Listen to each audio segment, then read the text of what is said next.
National conference यानी नेका के उपाध्यक्ष उमर अब्दुल्ला ने मंगलवार को कहा कि जम्मू कश्मीर में लोगों के जनादेश के साथ कोई धोखेबाजी नहीं होनी चाहिए और केंद्र तथा राजभवन को किसी भी तरह के जुगाड़ में शामिल नहीं होना चाहिए। शुरुआती रुझानों में नेका भाजपा और अन्य प्रतिद्वंदी दलों से आगे है। अब्दुल्ला ने कहा कि पारदर्शिता होनी चाहिए, जो भी हो पारदर्शी तरीके से होना चाहिए। जनादेश के साथ कोई धोखेबाजी नहीं होनी चाहिए। अगर जनादेश भाजपा के खिलाफ है तो भाजपा को कोई जुगाड़ या अन्य कोई चाल नहीं चलनी चाहिए। अब्दुल्ला ने कहा कि राजभवन और केंद्रों के लोगों के फैसले को उसी तरह स्वीकार करना चाहिए जिस तरह हमने संसदीय चुनाव में किया। गांदरबल और बडगाम सीट से विधानसभा चुनाव लड़ रहे नेका नेता ने उम्मीद जताई है कि कांग्रेस के साथ उनकी पार्टी का गठबंधन चुनाव जीतेगा।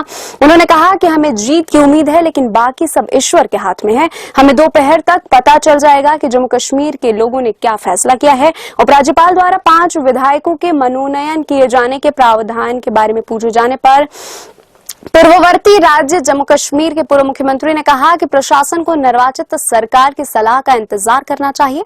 अब्दुल्ला ने कहा कि कुछ वकीलों ने अपनी राय दी है। हमारे वकील ने कहा है कि उपराज्यपाल को विधायकों के मनोनयन का कोई अधिकार नहीं है। विधानसभा गठन के बाद यह निर्वाचित सरकार का अधिकार है।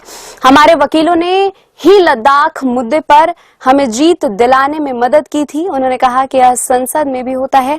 जब प्रणब मुखर्जी राष्ट्रपति थे उस समय मनोनयन हुआ था तो यह मोदी सरकार की सलाह पर किया गया और उन्होंने कांग्रेस के सदस्यों को मनोनीत नहीं किया था। नेका उपाध्यक्ष ने कहा कि इसलिए उपराज्यपाल को संविधान को ध्यान में रखना चाहिए और इन 5 सीट को निर्वाचित सरकार की सलाह से भरा जाना चाहिए। सरकार बनाने के लिए चुनाव के बाद नेका कांग्रेस गठबंधन में पीडीपी के शामिल होने की अटकलों पर अब्दुल्ला ने कहा कि गठबंधन ने न तो कोई समर्थन मांगा है और न ही उसे अभी तक पीडीपी से कोई समर्थन मिला है। उन्होंने कहा कि पहले नतीजे आने दो, अभी किसी के पास संख्या बल नहीं है। शुरुआती रुझानों में नेका को बढ़त मिलने के बारे में पूछे जाने पर अब्दुल्ला ने कहा कि वह शुरुआती रुझानों पर ध्यान नहीं देते हैं। न उन्होंने कहा कि पिछली बार जब मैं सुबह की सैर के लिए निकला था तो शुरुआती रुझानों में मैं जीत रहा था, फिर जब मैं घर पहुंचा तो स्थिति बदल गई। दोपहर के बाद हम बात करेंगे।